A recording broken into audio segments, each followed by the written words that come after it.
Happy Friday. It's not Friday, football friends, anymore. Happy Friday to everyone in the sports universe. This is the AM Drive. For Aaron Crouch, I am Michael Carvelis saying, Aaron, good morning, sir. How is your early morning over there in Vegas? And a good morning to you, sir. Yeah, the sun isn't quite up here yet, so I'm Lucky. at crossroads of, do I get up for the day or do I go back to bed after the show? That's a fair point. It is 8:41 a.m. At the time of this recording, and Eastern time. It's like, what is it, 80 degrees outside? 67, but it feels like it's about 73 or whatever. It's been 80 every day. How are you guys? Has the weather been like 80s over there, or has it been kind of colder? It snowed yesterday. Let's put it that way. I hate you guys. I'm going to Vegas. It's happening. Go to MikeandAaronDrive.com and check out our awesome websites, especially our shop, which is lit, by the way, with awesome stuff on there, like reliable hoodies, shirts that say on the field to keep things out of politics. The shirt's over a year old now, I guess. This is like one of the first things you thought of. What we try to do. Love it. All right, Aaron, let's get into this. John Morant's PR image is getting worse. So we say on the field and then we immediately go to this. That's exactly right. And we have another thing in the end because one guy likes to stick around even after he's done. But anyways, so John Morant's, long story short, I don't know if you heard the Pacers story where a couple of weeks ago or a couple months ago now, John Morant is arguing with some Pacers players. And after the game is done, John Morant is in a vehicle where they go up to the team bus of the Pacers, and there's a laser or a red beam pointed at somebody. So it's obviously coming from a gun. Security guard automatically says, hey, that's a gun. What's going on? John Morant's brother gets banned for a year from Memphis games. Now, as if it's not bad enough, I guess now we're going to start doing the pile-on effect of like canceling people.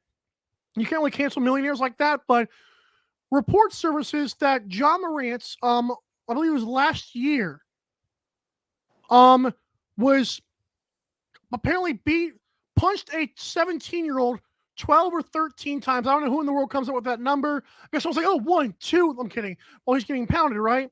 So John Morant's obviously not underage. He's like over 21. He's probably like 22 or whatever. Mm-hmm. And John Morant beats the kid up and then points a gun at him. This was last year that a report surfaced up. So I ask you, what do you make of this, even though it is a year old on that aspect? How bad does this look for John Morant, and what should the Grizzlies do, in your opinion? That's a tough one. I mean, the situation, answer me a question, was John Morant in that car with the whole situation with the Pacers? That's why, yes, and then the coach Taylor Jenkins said, we've dealt with it internally, and John Morant still spouted off on Twitter afterwards. Go ahead. Yeah, all right. I mean, that's kind of like the fool me once, the strike one kind of thing. Now, is there any concrete evidence of this situation with beating up a minor?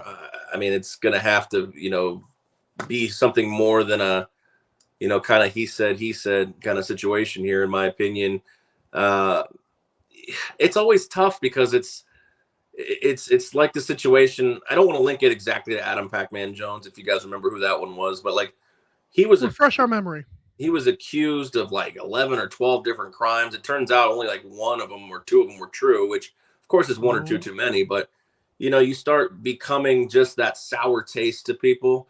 I know Ja is such an exciting player for the NBA, and I know it was the Ja versus Zion, which I mean, he's just leaps and bounds more exciting than Zion Williamson at this point. But yeah, you start to get that, John Morant, even casual fans are going to be like, that guy's always in trouble. He's a bad image. I don't want my kid, watching this guy play. Now, he needs to figure out a way to get out in front of this, in my opinion, because you don't want to be portrayed in that light. Now, only a certain number of people, LeBron James, can really bounce off or adapt to the negative that people think of him. Ja could end up in a situation where he could find himself, booed every night, or even worst case out of the league for suspension, or just people don't, teams don't want to deal with, your baggage. I understand they dealt with the brother. Um, in today's society, pointing a laser at somebody with the intention of it being a gun to me is not cool. And that, yeah, I don't know. I don't know if that's a criminal offense, but it sure seems like in today's society, that's a huge problem with, the guns and killing people and how easy it is to do so. But I don't want John Morant to just be labeled as a thug or an idiot basketball player, but he seems to kind of be okay with it. Wasn't there a situation with Shannon Sharp? Was that the Memphis Grizzlies too? Yes, it was. And afterwards, Shannon Sharp apologized, and then she said John Morant's not like that. So why, like Shannon Sharp comes from the hood too, I guess, and he says, you're not a shooter, bro. You're in the NBA. You work to get out of that environment. So why do you do that? That's a good point. Like, don't let your past. I mean, even if you've outgrown that and you've risen above that.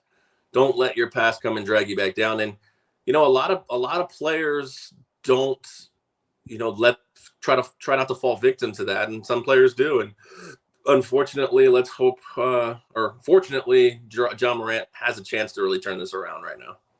He is only 23, and I'm going to read this verbatim from Yahoo Sports, and they're getting this from Washington Post. So last summer, 4 days after John Morant allegedly threatened a security guard at a Memphis mall, I don't think that has a police report. This one does. The police observed a large knot on the side of the 17-year-old boy's head. In the incident involving the teenage boy, Morant punched him 12 or 13 times during a pickup basketball game at the point guard's house. So it's interesting he's at the guy's house, which makes this even more crazy. Right. The teenager told Shelby County Sheriff's Office detectives that after the fight, Morant went into his house and reemerged with his hand on a gun visible in the waistband of his pants. Idiots. It's just idiot stuff. Like you said, he has a chance to turn around. That's not a good look. Yeah, I mean, you also got to figure, like, who is the company that you're keeping that, if this 17-year-old boy poses a threat to you, that you felt the need to not only assault him, but threaten his life with a gun. I mean, this is a strange, sequence, and clearly the police were called. If there's a police report. Yeah, detectives, which is even worse. I don't know. The fact that it says detectives really rubs me the wrong way. And on your own property too. That's what I'm saying. Like, you're inviting this. Now, again, I don't know if the 17-year-old threatened him, and even if he did, even if whatever he said, like, Ja, you got to be the bigger person here. I mean, people are going to be coming for you, and you got to find a way to just say, look, I'm not trying to, show everyone I'm a gangster. I'm out of that life. Like, you've got to be better than that. And unfortunately, so far he hasn't been. And that, eventually you start piling on all these different charges and people's viewpoint of you. It doesn't get better. You never are able to Deshaun Watson cleanse that. Sure, Deshaun Watson was dealing with it. As much as Michael Vick tried to apologize and get past it, people still had issues with what he did when he went to prison. Ben Roethlisberger, never formally found guilty, had to deal with the rapist tag for his entire career, or when anyone hears his name. So you don't really ever get away from these, but you hope to really just get past it and move on, and that it doesn't drag you down, because there are people in this world. This is nothing against Shannon Sharp or this 17-year-old kid, or anything that he's done. There's nothing not to say any of the people did anything wrong. Right. But there are people out there that will try to drag you down, and they would like nothing more in life than to do that, because you're at a higher status than they are. And there's a reason this comes out now as opposed to when it actually happened. Sure. Yeah. I mean, a lot of times you try to keep that under wraps. Nothing stays under wraps forever. That's true.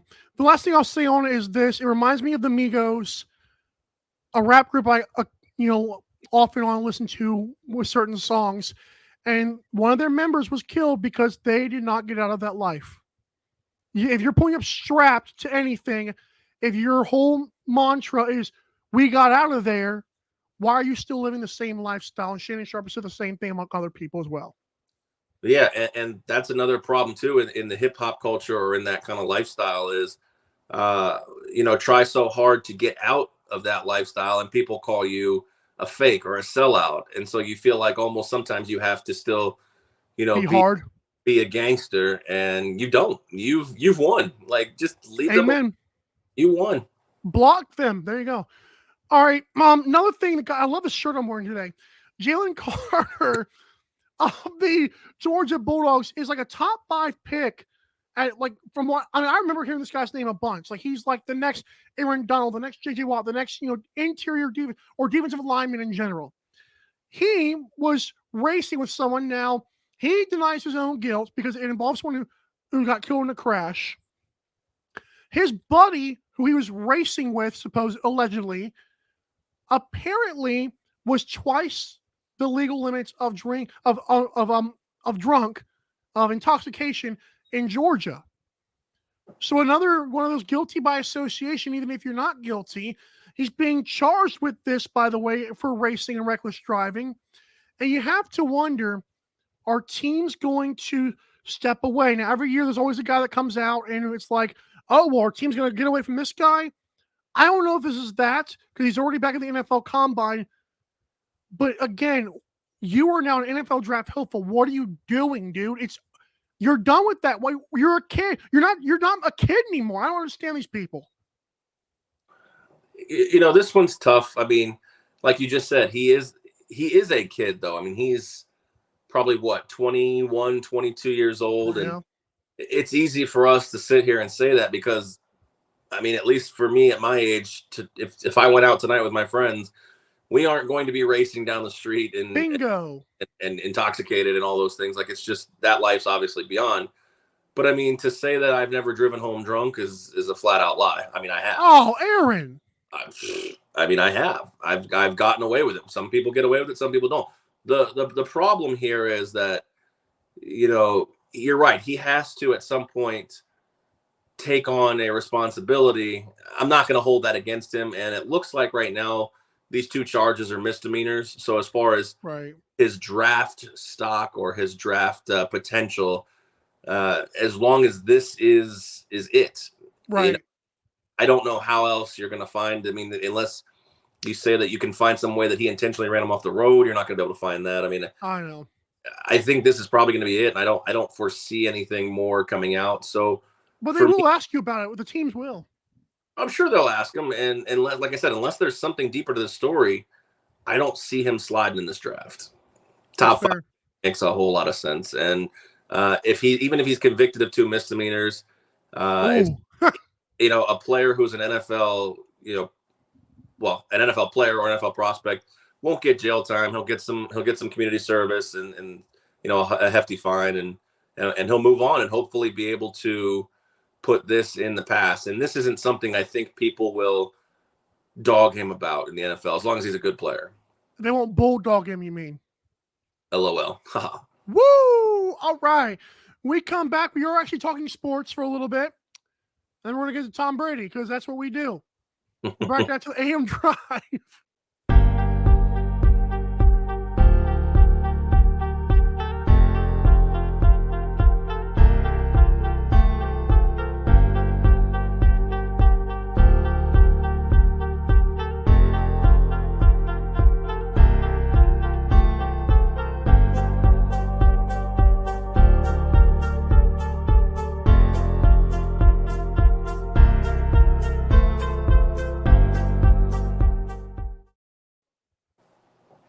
All right, welcome back here to the Friday show here on the AM Drive. We are presented by Fanatics.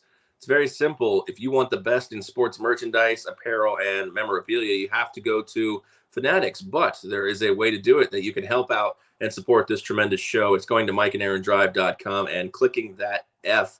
When you click that F, it'll take you into the Fanatics website where everything is at your fingertips. You've got NHL and NBA playoffs coming up soon. The NFL, of course, is always king, and the MLB is getting ready to start up. And hopefully, we don't have too many. What do you call those?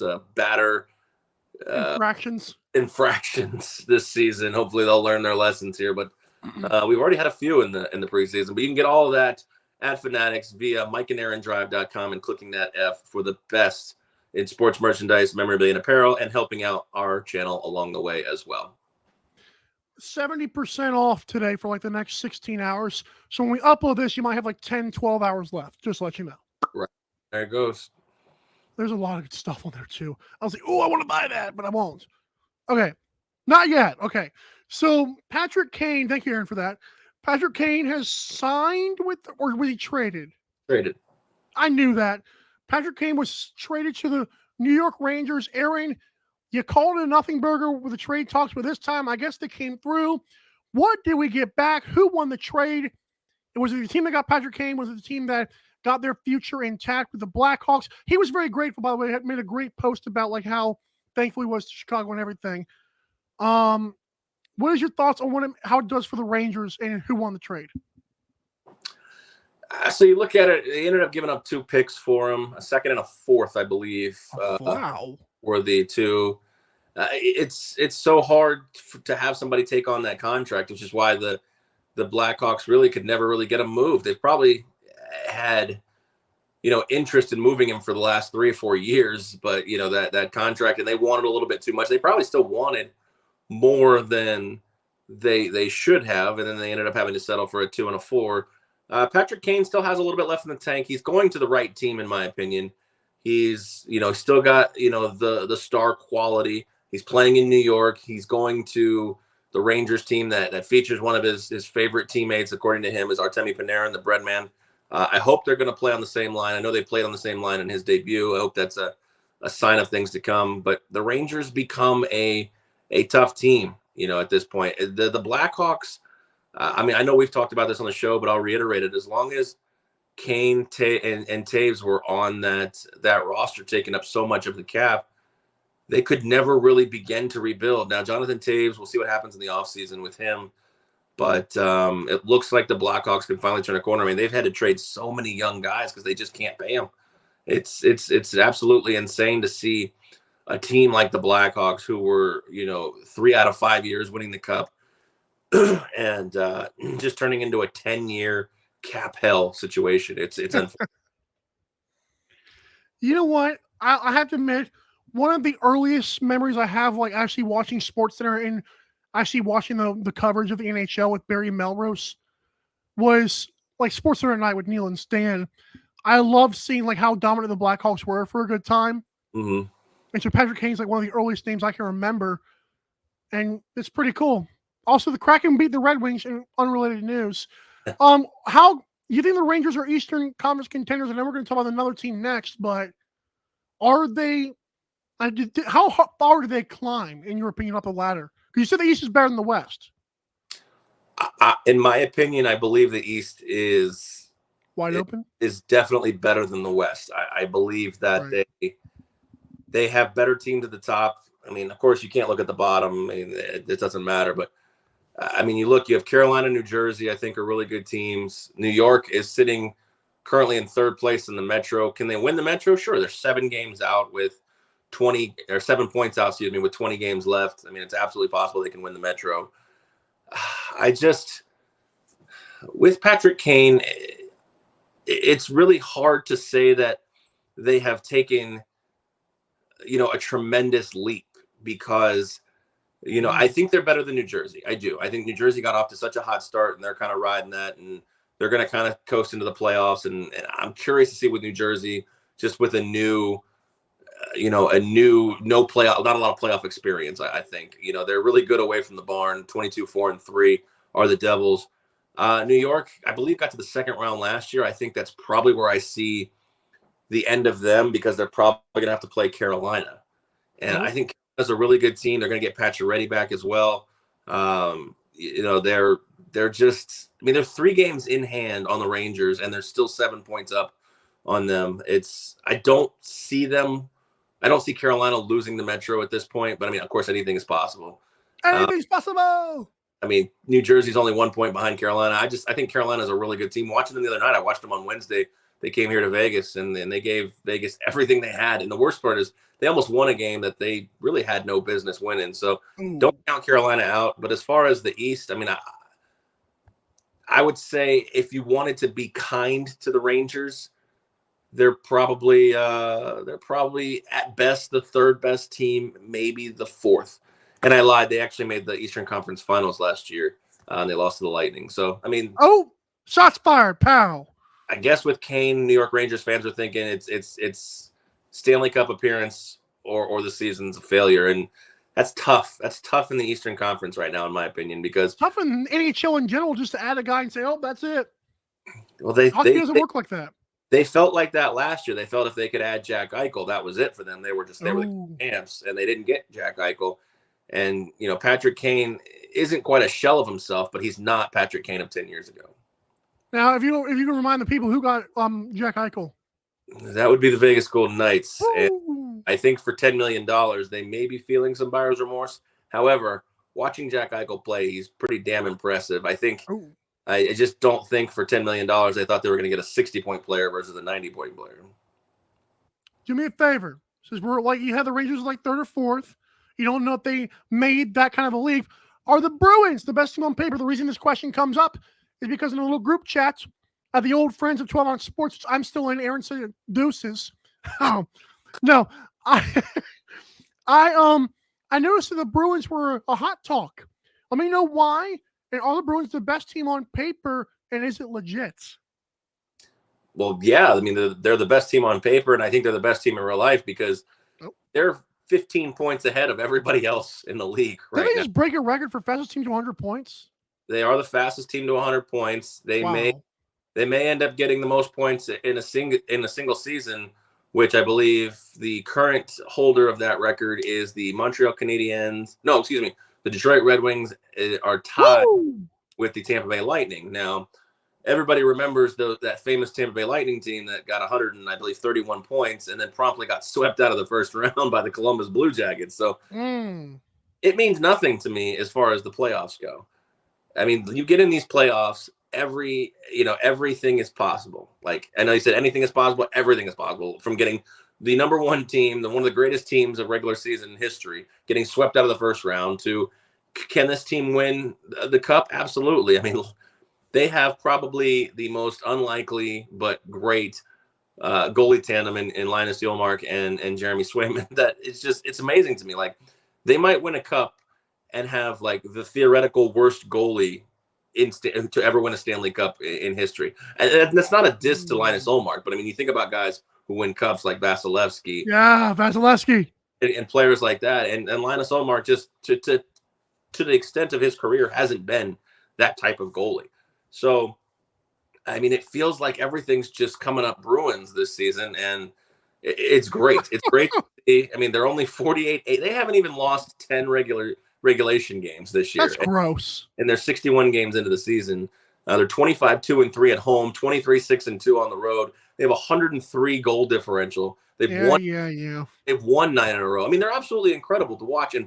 But we've seen a lot of Boston teams flame out, and they're in one of the tougher divisions to have to go. I mean, the Maple Leafs and the Lightning are destined to play each other in the first round. Now, whatever team gets out of that bloodbath, the Bruins are going to play. So there's a chance this team doesn't make it out of the second round. Good. You know what's crazy? So I love like sports. You talk about like sports are rigged sometimes. I love the conversation. I really don't, but it comes up. And the Red Sox look great in preseason, like 4-0, just smacked their team yesterday. And then you look at the Celtics, who just went to the finals last year. Now they might do it again this year and actually win it. Then you see the Bruins.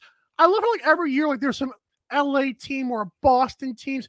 Like, how do these teams play in there? Oh, the Phillies and the Eagles. This stuff's rigged. Well, the big markets generally. Isn't that weird?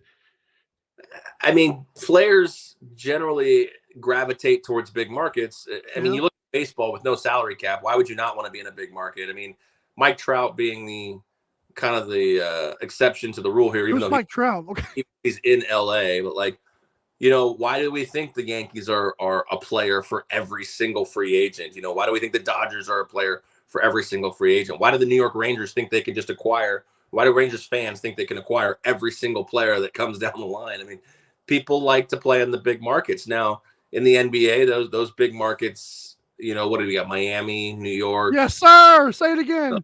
LA. I mean, Miami, So the point being is that that's why some of these bigger teams now, Now you look at the NFL, it's a little different because you have a hard salary cap where the NFL is popular everywhere it is. So small market teams theoretically aren't Commanders. really that. But I mean, the Commanders are in DC. That's a huge market. Boo! Presidents stink. I don't disagree with you on that. My point being is that the DMV area, as they call it, DC, Maryland, Virginia, is a huge market. My point being is that like you can go anywhere in the NFL, but some of these other like in hockey with another hard cap, it's hard to say that you have big markets in sports that have hard caps. Are there bad markets? Sure. I mean, Arizona is a bad market in the NHL, and you could argue maybe that like Anaheim could be a bad market. But the point being is that like those Boston teams, they just draft well. It's not like they're gravitating big free agents to want to come there. These guys will go anywhere they're going to get paid in a hard cap market. But they draft well and they build big teams like this. I mean, Bergeron, Pasternak, they just re-upped Pasternak for another 8 years. I saw that. Yes, that was yesterday, right? I think yesterday or this morning. Yeah, I mean they just re-upped. Yeah. He's a top player in the league that kind of goes largely unnoticed. But he ain't Jesus. What's that? He ain't McJesus though. He's not McJesus, but a lot of people want McJesus to leave. I mean, a lot of people want him. He's done everything he can for the Edmonton Oilers organization. They want him in a big market like LA. Join the Kraken. Maybe he's a Kraken. You never know. God, could you think of the package you'd have to give up to get him on a trade deadline? We'll give him our rookies. We're good. Yeah, good luck with that. All right. Okay. I agree with you though. And Brad Marchand, I hope he rots in piss, but whatever. I'm learning. Who is the best NBA team in each conference? Aaron, I know you're rooting against the Suns, as are the rest of humankind. The Mavericks just won last night with Kyrie going for 40 and Luka going for 42. Bless you for my fantasy team in Dynasty mode in the championship this week, which is stupid. But I bring this question up because both conferences are kind of wide open. But I'm going to push back on some contenders here. After watching the Golden State Warriors the last few games without Steph Curry, I think they're going to make the Western Conference Finals. I think a team like the Phoenix Suns or the Lakers or the LOL Clippers, who just blew another lead last night to the Warriors, I just think it's wild to think that Warriors are going to be in the West Finals. Like, there's no way they don't get there with the way they're playing without Steph. And Steph's going to come back, I believe, this week or next week. And then, so one of those teams is going to have to be knocked out. A team that probably should be there on paper, but isn't going to be there on paper. My guess, the Phoenix Suns do not make it. And that's based on the fact LeBron James might be healthy, but in 3 weeks they're going to reevaluate his foot tendon BS.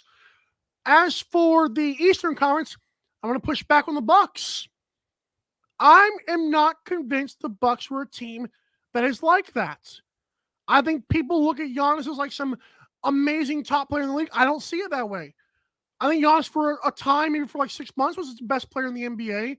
But I think that conversation is wide open. He went to one finals and won it. Okay, cool. That was in a year when a bunch of injuries, even more so, had happened. I think Celtics are better. I think the Heat could get them if they wanted to. Sixers are no sleeper. There's a lot of good teams in both conferences, but I wanted to push back on the Phoenix Suns, and I wanted to push back on the Milwaukee Bucks. Any thoughts? I mean, just looking statistically here, it took a 16-game winning streak for the Bucks to be the number one seed in the East right now. I mean, the Boston Celtics have seemed to play a lot more consistent ball. Their point differential is the highest in the league at 5.7 points a game. So Bucks or Celtics? It would seem like the Celtics are the more solid team. Now, you're right. I mean, Philadelphia is always going to be there in terms of you have Embiid, you have Harden, but I mean, they don't have the playoff success. So it's always going to be doubtful right now. Now, Milwaukee, again, can Milwaukee win? Yeah. Can Chris Middleton stay healthy? If he can, they're a dangerous team. Now, I've watched a little playoff basketball with Chris Middleton and the effect he has on that Milwaukee Bucks team. Of course, Giannis gets all the flowers and the accolade, but Chris Middleton stirs the drink. Is Drew Holiday still there? He is.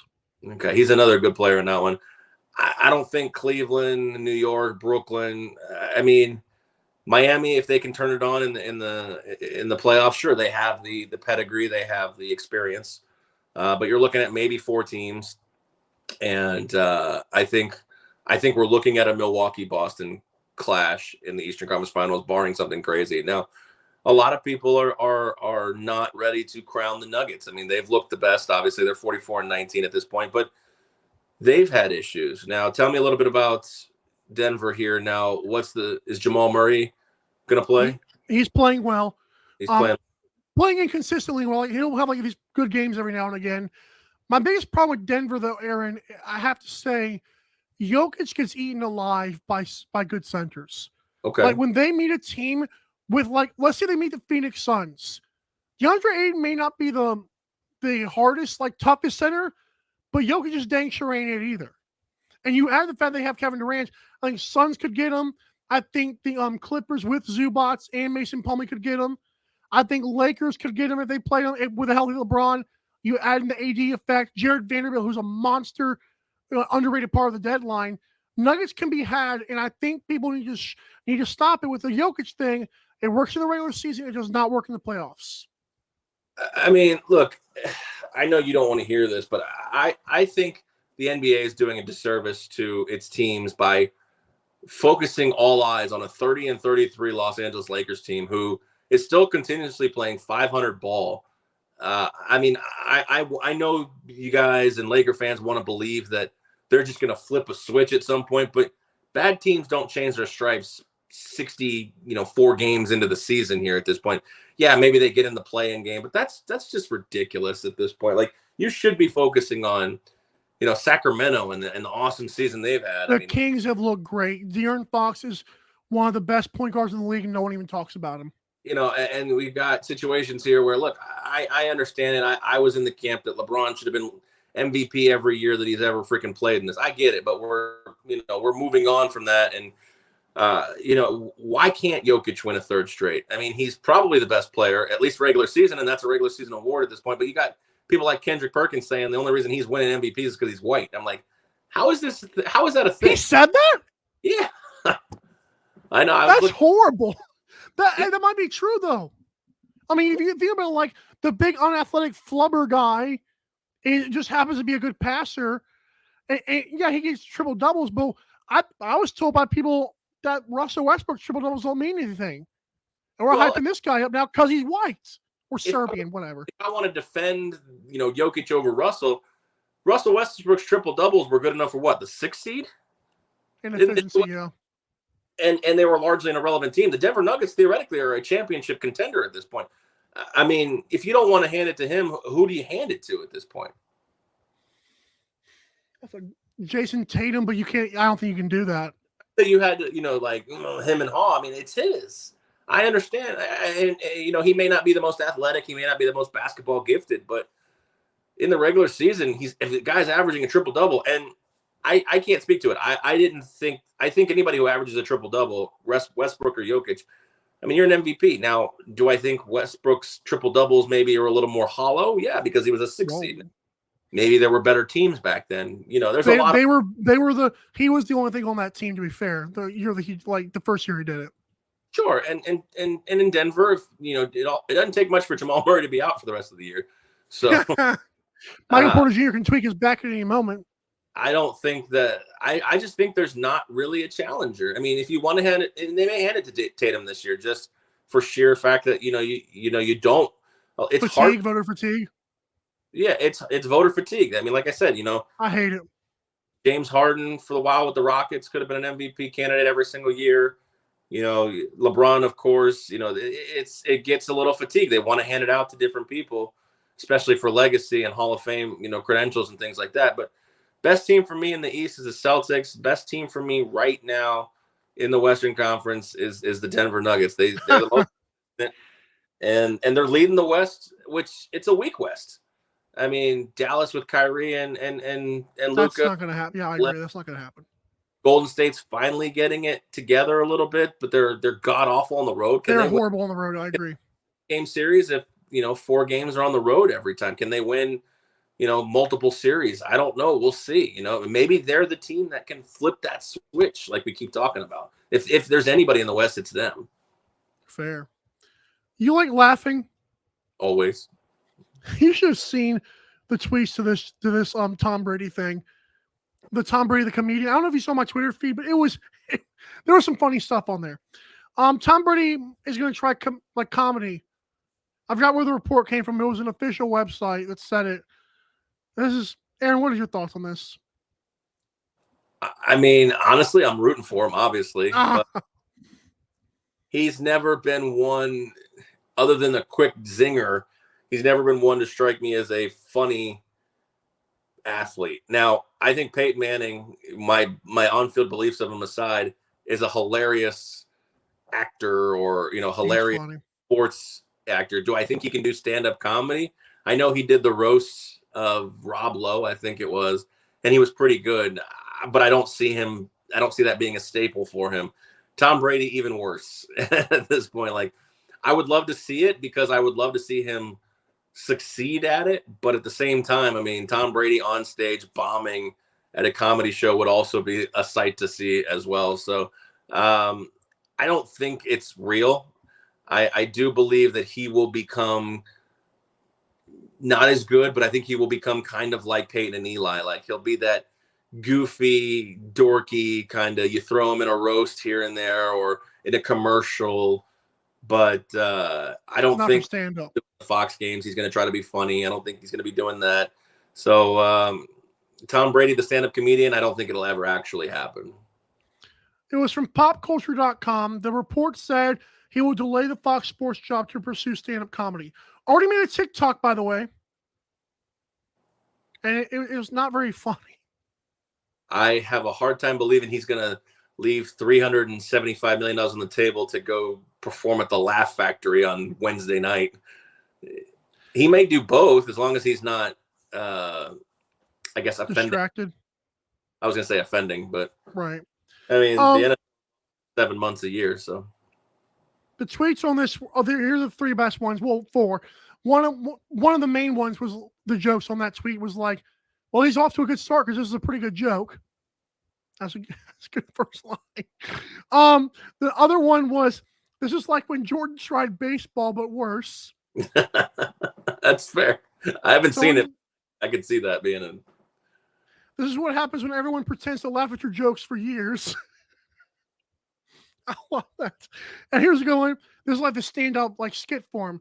I got 7 rings, but a wedding ring ain't one. Audience groans. I promise you that joke was going forward. Raiders fan throws a beer. Boy, I better cash my Bill Belichick and get out of here. Jets fans continue crying, but harder. Those are his jokes? No, those were like some little skit someone made up for him. Oh, I will tell you this: that he did a Funny or Die skit where he was asking where the Under Armour is, and like his face was right next to the stand full of Under Armour, and the guy goes, "I know you. You're from Boston, right? I can tell by that accent." And he's not talking a Boston accent. But if you look at that Funny or Die clip, it's pretty hilarious because he's like, yeah, he's the Boston guy. He's like, no, I'm a effing quarterback. I'm from San Mateo, California. I just happen to play in New England. And he's like, no, you're a Boston guy. You're the Boston guy. Right? San Mateo, Massachusetts. It's funny. There's a San Mateo here in California, too. But that's wild. Funny was more from the guy he was with. It was that was 2010, by the way, probably with Funny or Die. Oh, it was that long ago? Wow. Oh, I'm just saying, like, that's where Funny or Die was relevant. That's true, yeah. It was funny, but it doesn't mean he should be a stand-up comedian. If he wants to go try it, by all means, be my guest. But I think he's already behind because people naturally don't see him funny, and the NFL fan base dislikes him already. So take us home. So, all right, that's going to do it here for this Friday edition of the AM Drive. Hope you guys have a wonderful and safe weekend. Enjoy the NLL, enjoy the XFL, or anything that you're going to be watching this weekend. And of course, we'll see you guys on Monday. We'll do it again. We'll get some NLL recap from Mike. Make sure you check into his show, The Daily Dive, coming up very soon here as well. So until then, we will see you guys on Monday. For Michael Carvelis, I'm Aaron Crouch saying Have a great weekend, and as always, drive safe.